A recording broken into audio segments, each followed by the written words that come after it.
Job లేక ఇబ్బంది పడుతున్నారా? అయితే మెడికల్ కోడింగ్ మీకు మంచి ఆప్షన్. వెంటనే కాల్ చేసి కోర్సులో జాయిన్ అవ్వండి. నమస్తే రమగారు. నమస్తే జయ. రమగారు, మనము సుఖ సప్తతి చిలుక చెప్పిన కథలు చెప్పుకుంటూ ఉన్నాం కదా. మరి నెక్స్ట్ ఎపిసోడ్ కంటిన్యూ చేద్దామండి. పద్మిని శశికుమారుల కథ చిలుక చెప్తోంది. ఎంత మటుకు చెప్పాం మనం. శశికుమారుడు పాము కాటుకు గురయ్యి మంజువాణి అనే అమ్మాయికి దొరికాడు. అతనితోటి పాముని ఒక మంత్రవైద్యుని పిలిపించి పామునితోటి విషం వెనక్కి తీయించి అతన్ని బతికిచ్చింది. అతనితోనే ఉండిపోయింది. భార్యని మర్చిపోయాడు. అతను ఈ అమ్మాయి దగ్గరే ఉండిపోయాడు. ఉండిపోతే ఈ అమ్మాయి తల్లి వీళ్ళేమో భోగం వాళ్ళు.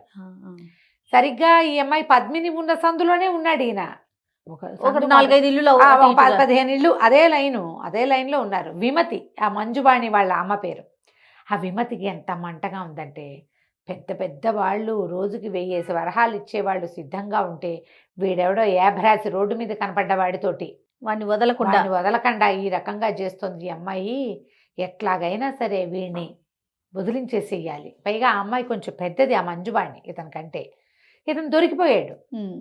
కాకపోతే చూసేవాళ్ళకి ఏమనిపిస్తుంది, అమ్మాయికి దొరికాడు అనిపించదు, అబ్బాయే వచ్చి వీళ్ళింటి మీద పడ్డాడు అనుకుంటా. అంతే. ఆ తల్లి కూడా వీడెవడో రావడం వల్ల కదా ఈ పిల్ల ఇట్ట అయిపోయింది అని చెప్పి ఎట్లాగైనా వాడిని ఏదైనా చేసేయాలనుకుంది.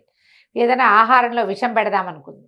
ఆహారంలో ఏం పెట్టినా సరే ఆ అమ్మాయి ముందు తన రుచి చూసి బాగుంటేనే పెడుతుంది అతనికి. పిల్లకేమైనా అయితే పోనీ కత్తి పుచ్చుకుని ఏ రాత్రో మెండ నరుకుతా ఉంటే వాడు అతి సాహసుడు ఆ కుర్రాడు. అది కూడా చేయలేను, ఏం చెయ్యాలి అని ఆలోచించి ఆ ఊళ్ళో ఒక కాళికాలయం ఉంది. అమ్మవారు మంచి ప్రత్యక్ష స్వరూపిణి. అక్కడికి పోయింది. ఇంతకీ ఇవిడు వెళ్ళేసరికి ఆ కాలం ఏం కాలమో అమ్మవారు లేదుట, వ్యాహ్యాలకి వెళ్ళింది, బయటికి విహారానికి వెళ్తుంది. అమ్మవారు ఊరేగింపుకి వెళ్ళిపోయింది. ఆవిడ ఒక్కతే వెళ్ళిపోతుంది. వెళ్ళిపోతే దేవాలయం ఖాళీగా ఉంది. ఈ విమత ఏం చేసిందట, ఆ దేవాలయం గర్భాలయంలోకి వెళ్ళిపోయి లోపల గడి పెట్టుకుని లోపల కూర్చుంది. ఈ ఊరేగింపుకి వెళ్ళిన అమ్మవారు వచ్చి కాళికాలయం లోపలికి రాబోయింది. కాళికాదేవి రాబోయేసరికల్లా తలుపు తెరిచలేదు. ఇదేమిటి నా తలుపు, తన ప్లేస్లో ఎవరో ఉన్నారని తలుపు తోసింది ఆవిడ. అప్పుడు ఈవిడ తలుపు తీ నేను కాళికనని చెప్పింది. చెప్పేసరికల్లా లోపలన్న విమతంది, ఓ అమ్మ కాళికాదేవి, వాడెవడో దుర్మార్గుడు శశికుమారుడు అనేవాడు, అదేదో ఊరుట, వాడొచ్చి వారం రోజుల నుంచి మా ఇంట్లో బడి తింటున్నాడు. నా పిల్ల వాడితోటే ఉండిపోయింది, నాకు సంపాదన లేదు, పిల్లని వాడు వదిలేలాగా లేడు, నా పిల్లకి పిచ్చెక్కిపోయింది, వాడి పేడు విరగడి చేయి నాకు కోరుకునేసరికల్లా కాళికాదేవింది, శశికుమారుడా, వాడు కాశ్మీర్ అమాతిమాత్యుడి కొడుకు, నా వరప్రసాది, వాడి దగ్గర డబ్బులు లేకపోవటం ఏమిటి, వాడి మెళ్ళ ఉన్న మణిమాలే బోళ్ళంత ఖరీదు చేస్తుంది, ఈ రాజ్యాన్ని కొనేయచ్చు దాంతో, ఏం పర్వాలేదంటే ఈవిడ ఒప్పుకోలే. ఈ విమతి ఏమైనా సరే వాడిని తప్పించు, వాడు నీ వరంతో పుట్టినా ఇంకోటి పుట్టినా నాకొద్దు. నచ్చలా ఆవిడికి, నాకు నచ్చలేదు, నాకు రోజు డబ్బు ఇచ్చేవాడు కావాలి, వాడిని తప్పించు, నా వరంతో పుట్టిన వాడిని నేనేం చేయనంటే అయితే నేను తలుపు తీయనన్నది. తలుపు తీయననేసరికల్లా సరే ఈవిడేమంది, సరేనని, సరే తలుపు తీయి, నీకు ఒక ఉపాయం చెప్తానంది కాళికాదేవి అనేసరికల్లా ఆ విమతి లోపల నుంచి తలుపు తీసింది. ఈవిడ పోయి కాళికా అమ్మవారు త్రిశూలం దాటించుకుంటూ వెళ్ళి తన పీఠం మీద కూర్చుని ఒక పంచవర్ణాల మందార పువ్వుని చేతిలో పెట్టింది. ఎట్టాగైనా వాడిని ఎత్తి మీద పెట్టు, దీన్ని చీలక అయిపోయి లేచిపోతాడు. ఆ పువ్వు పోతే గాని వాడికి ఇది ఉండదు, స్పృహ రాదు అని చెప్పింది. వాడిని నువ్వు సంహరించలేవు, వాడిని చంపలేవు, వాడిని తప్పించలేవు, వాడినల్లా మాయ చేయగలటమని మాత్రమే నువ్వు చేయగలవని మందార పువ్వు చేతిలో పెట్టింది. ఈ విమతి ఎంతో సంతోషించి కాళికాదేవికి ప్రాణాచారం పడి, నన్ను క్షమించు, నిన్ను వాకిటో నుంచోబెట్టినందుకు నన్నేమి శపించద్దు, కోపించద్దు నా మీద, నా కూతురు కోసమే ఇదంతా, నా కులవృత్తి చేసుకోవాలి, కానీ నేను ఈ రకంగా రాజకుమారులు అమాత్య కుమారుల వెనకాల పడి మా పిల్ల ఇట్టా ఉంటే ఎట్టా కుదురుతుంది అని చెప్పి ఏం చేసిన మందార పువ్వు తీసుకొచ్చేసింది. ఇంటికి తీసుకొచ్చి మర్నాడు పొద్దున్నే అల్లుడు గారు రండి, మీకు నెత్తికి నూనె అంటుతానని చక్కగా కుర్రాన్ని తీసుకొచ్చి, జుట్టు సీగ ఉంది అబ్బాయికి, ముడి, అప్పట్లో జుట్లు పెద్దవి ఉండేవి కదా, మగవాళ్ళకు కూడా సీగ ముళ్ళు ఉండేవి బాగా, ఇంత పెద్ద పెద్ద జులపాలు, అది ఇట్లా గట్టిగా ముడేసుకుని దాని మీద ఒక ఆభరణం ఏదో పెట్టుకుంటాడు. ఇప్పుడు ఏం చేసింది, ఇది పమిట్లో మందార పువ్వు దాచిపెట్టుకుని చిలకత్తెల్ని అటు ఇటు పంపించేసి చల్లగా ఈ కుర్రాడి నెత్తి మీద ఆ పువ్వు పెట్టేసింది.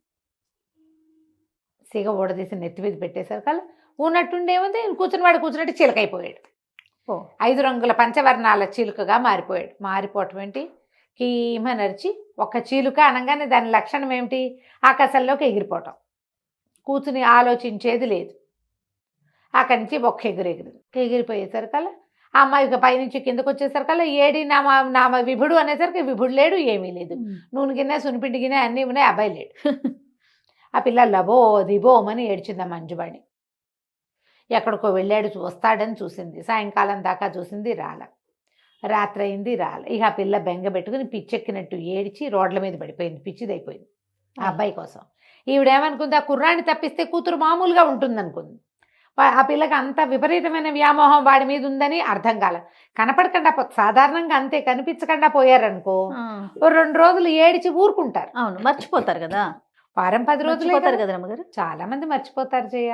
ఎవరో ఉంటారు తీవ్రమైన ప్రకృతి ఉన్న వాళ్ళు, అతి తీవ్ర ప్రకృతి వాళ్ళు. ఇప్పుడు చిన్నపిల్లలు అనుకో, తల్లుల మీద బెంగ పెట్టుకుని జ్వరాలు వస్తాయి, అన్నాళ్ళు సరిగ్గా తినరు. ఇలా ప్రేయసి ప్రియులు ఓ వారం కలిసి ఉండి తర్వాత కొంచెం దిగులు ఉంటుంది, దిగులుగా ఉంటారు. కానీ ఇలా పిచ్చి అయిపోయే వాళ్ళు కొంచెం తక్కువ ఉంటారు. ఈ పిల్ల కాస్తే పిచ్చికిపోయింది. శశికుమారా అని తిరుగుతుండేది రోడ్ల మీద. ఈ లోపల ఏమైంది, ఈ పంచవర్ణాల చిలుక అటెగిరి ఇటెగిరి రాజుగారి ప్రాసాదం మీదకి వెళ్ళింది. అది అమృతవాహిని అనే నగరం. ఆ నగరపు రాజుగారికి సులోచన అని ఒక సౌందర్యవతైన కూతురుంది. ఓకే. ఆ రాజప్రాసాదం బయట నిలబడి ఆ పిల్ల పైన ఇట్లా తిరుగుతోంది అటు ఇటుగా. సాయంకాలం సరదాగా తిరుగుతుంటే ఆ పక్షిని చూసేసరికి దానికి సరదా వచ్చేసింది. నాన్నగారు ఏమైనా సరే నాకు ఆ పక్షి కావాలి అనేసరికి ఇక ఏం చేశారు, భటులంతా రోడ్ల మీద పడి ఆ పక్షిని పట్టుకొచ్చి పిల్లకిచ్చారు. పిల్లకిస్తే ఈ అమ్మాయి ఏం చేసింది, దానికి బోళ్ళంతా ఫుడ్ పెట్టి అవి పెట్టి బంగారు పంజరంలో పెట్టుకుని ఎంతో సంతోషంగా ఉండేది.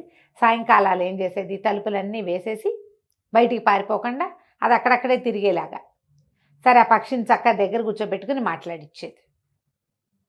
అదేదో ఊహా అంటూ ఉండేది. మునువాలు అంటుంటే మరి బాగుంటుంది కదా, ఇంట్రెస్టింగ్ అనిపిస్తుంది, ఇంట్రెస్టింగ్గా ఉంటుంది. అదేం చేసింది, దాన్ని ఇట్లా ఎగరేసి ముద్దు పెట్టుకుని దగ్గరికి తీసుకుని చీరతోటి దాన్ని దోబూచాడి అటు చేసి ఇటు చేసి చేస్తే ఏమైంది, ఆ నెత్తి మీద దాని రెక్కల మధ్యలో ఇరుక్కునుంది ఆ మందార పువ్వు. అంత పువ్వు నెత్తి మీద కుచ్చుకుచ్చుగా ఉంటాయి కదా, వెనకాల రెక్కలు ఉంటాయి. దాని ఈ 5 వర్ణాల పక్షులు అంటే పెద్దవి, ఇంత బుజ్జి పక్షి కాదు అది, పెద్ద పక్షి. దాని ఆ చెవి అంటే వినికిడి సాధనం లాగా కొంచెం ఏదో ఉంటాయి చిన్న చిన్నవి.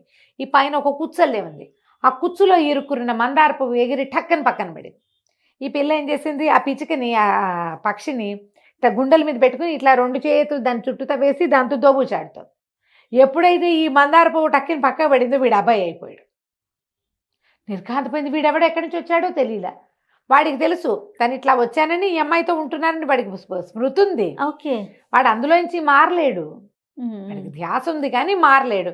ఎప్పుడైతే ఈ అబ్బాయి కనపడ్డాడో అమ్మాయి నిర్ఘాంతపోయింది. ఏంటి నువ్వు ఎటా వచ్చావంటే అంతా ఈ మందార పువ్వు మహిమ అని చెప్పి ఇక రాత్రిపూట ఏకాంతంగా ఆ అమ్మాయితో ఉండటం మొదలుపెట్టాడు. ఈ పెళ్ళి ఏం చేసేది, పొద్దున్నే ఆ మందార పువ్వు ఎత్తే చిలక నెత్తి మీద పెట్టేది. అదేమో అది వాడి నెత్తి మీద పెడితే అది చిలకైపోయేవాడు, చిలకతో ఆడుకుంటూ తిరుగుతుండేది. రాత్రిపూట రోజు వాడు మనిషిగా మారి ఈ అమ్మాయితోటి ఉండేవాడు. వాడు అవతలకి యువతలకి ఎక్కడికి వెళ్ళాలి, దీంతో పాటే ఉండిపోయాడు. ఇప్పుడు ఆ చిలక స్వరూపంలోకి మనిషి స్వరూపంలోకి మారుతూ ఉండేవాడు రాత్రి పగలు. అయితే నెలలు గడిచినాయి. మొదటి భార్య లేదు, రెండో అమ్మాయి లేదు, ఇప్పుడు 3 రోజులు గడిచిపోయినాయి. రోజులు గడిచిపోయేసరికల్లా ఈ పిల్లకి నెల తప్పేసింది. రోజు ఈ అమ్మాయి బట్టలు వస్త్రాలు అవి తీసే ఆవిడకి నెల తిరిగేసరికి పిల్ల బయట ఉండాలి అవి తెలిసిపోయింది, తెలుసు కదా. ఏమిటి నెల మీద ఇన్ని రోజులు గడిచినాయని బాగా తేరిపార రాజకుమారిని చూసి పిల్లకి దౌహృద లక్షణాలు కనపడుతున్నాయని గమనించి చటుక్కన చెలికత్తలకి ఉప్పందించింది. అమ్మాయి చెరుగు మాయలేదు చూసుకోండి. చెరుగు మాయలేదు అంటే ఇది, చెరుగు మాసింది అంటే పీరియడ్ వచ్చినట్టు అనేసరికల్లా ఇప్పుడు నిర్కాంతపోయింది. అయ్యో ఇదేమిటి, ఏం చెయ్యాలి. అక్కడి నుంచి ఎవ్వరు రారు, పోతుటీగా కూడా ప్రవేశించరు ఆ మందిరంలోకి. పూర్తిగా ఆడవాళ్లే కాపలా ఉంటారు. చెలికత్తెలు ఎవ్వరికీ తెలీదు, వాసన కూడా లేదు. ఎందుకంటే ఈ అమ్మాయి రోజు తలుపేసుకుని పడుకుంటుంది గదిలో. ఆ తలుపు లోపలికి దుర్భేద్యమైన తలుపులు, అందులోకి ఎట్టా వెళ్తారు మనుషులు. అవును, మానవ మాత్రుడు ప్రవేశించడు. పోతుటీగ కూడా, ఆఖరికి మొగ ఈగ కూడా లోపలికి వెళ్ళదు. ఎలా జరిగింది ఇది అని బాగా పరీక్షించారు. ఎంతమందో సైనికుల్ని కాపలా పెట్టారు. పెట్టగా వీళ్ళకి ఏమనిపించింది, మాటలు వినపడుతున్నాయి అప్పుడప్పుడు అని తెలుస్తోంది. కనిపెట్టారు. లోపలకి ఎవడూ ప్రవేశించకుండా లోపల మాటలు ఎట్టా ఉంటాయి, అంతేగా. అక్కడి నుంచి ఏం చేశారు, ఒకనాటి తెల్లవారుజామున ఇంకా సేపట్లో తెల్లవారుతుందనక సైనికులు లోపలికి వచ్చేసారు. గదిలో అమ్మాయి గది తలుపు పక్కన ముందు నుంచి జాగ్రత్తగా కిటికీలకి స్క్రూలు అవి తీసేసి ఈ పిల్ల అభ్యంతర మందిరంలోకి సైనికులు ప్రవేశించేశారు.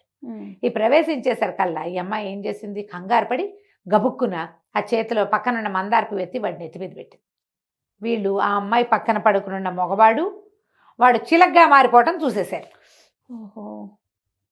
మంచం మీద ఉన్న ఆ కుర్రాడు ఓ 19-20 ఏళ్లవాడు, చక్కగా నవమన్మధాకారుడుగా ఉన్నవాడు, మంచం పొడుగుతూ ఉన్నాడు, తెల్లగా కనిపిస్తున్నాడు, పిల్లాడు బలశాలిగా కనిపిస్తున్నాడు. ఎంతసేపు కుర్రాళ్ళని గమనించటం, పైగా సైనికుల దృష్టి బాగా సూక్ష్మంగా ఉంటుంది. అవును. చూస్తూ ఉండగానే అది వాడు చిటుక్కున చిలగ్గా మారిపోవటం చూసేసరికల్లా సైనికులంతా కేకలు పెట్టారు. వీళ్లలో ఈ లోపలికి ప్రవేశించిన గూఢచార సైనికుల్లో ఒకడు కామరూప విద్య తెలిసినవాడు, మంత్రాలు తెలిసిన వాళ్ళు కొంతమంది ఉండేవాళ్ళు ఆ రోజులు. వాడు చటుక్కున డేగ రూపంలో చిలక వెంట పడ్డాడు. మరి ఇది రాజకుమార్తె గర్భవతి అయింది, అమ్మాయే మనకి రేపొద్దున కాబోయే రాజు, వీడెవడో దుర్మార్గుడు వచ్చి కన్యాంతపురంలోకి వచ్చేసి కన్యని గర్భవతిని చేసేస్తే అది ఎట్లా పనికొస్తుంది, మనం పట్టుకోవద్దు. వాడు మనిషో ఇంకోడో ఏమిటో అదైనా తెలియాలి, ప్రజలకు సమాధానం చెప్పాలి కదా. అంతేగా. వీడు డేగ రూపంతో బడి వెంట పడ్డాడు. పడేసరికల్లా ఇక గిరికీలు కొడుతూ పరిగెత్తింది చిలక. వాడు చిలకగా మారాడు, కానీ చిలకలాగా తిరగడానికి వాడికంత ప్రాక్టీస్ లేదు శశికుమారుడికి. అవును. ముందు చిలకగా మారాడు, ఒక రోజంతా రాజుగారు అత్తపురం మీద తిరిగాడు, వాళ్ళు పట్టేశారు. పట్టిన దగ్గర నుంచి అమ్మాయితోటే ఉన్నాడు. వాడికి ఏమొచ్చు, ఎగరటం. ఏటా ఒకటి దొరకలేదు, ఇంకా దొరుకుతాడు.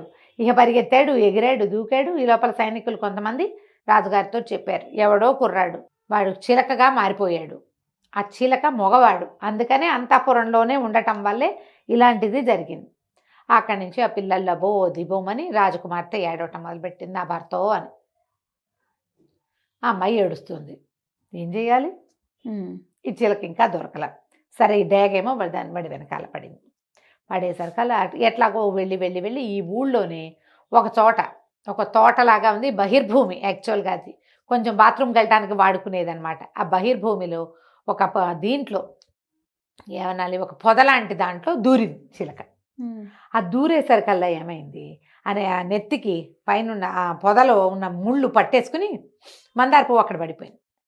వీడు కుర్రాడిగా బయటకు వచ్చాడు.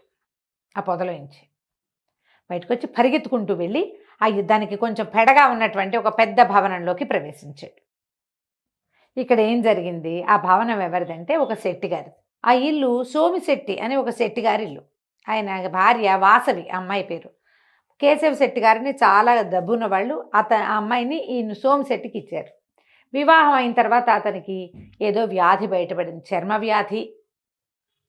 రకరకాల మందులు పడతాడు, ఎప్పుడు బాత్రూమ్కి వెళ్ళాల్సి వస్తుంది. అతని పరిస్థితి పాపం చాలా కుంగిపోయినాడు మనిషి. ఈ పిల్ల మహాద్భుత సౌందర్యవతి ఆ వాసవి. ఏం చేస్తుంది, ఇక వివాహానికి కట్టుబడి భర్తతోటి ఏమీ మనసు లేదు, కానీ ఏదో ఆయనతో పాటు ఉంటుంది. అతను బాత్రూమ్కి వెళ్తూ ఉంటాడు, ఎంతసేపు ఆ బహిర్భూమిలో ఉన్నాడు. ఓహో. అమ్మాయి అతని కోసం ఈ గుమ్మం బయట నీళ్ళ చెంబు పుచ్చుకుని నుంచున్నది కాళ్ళు కడుక్కోవడానికి.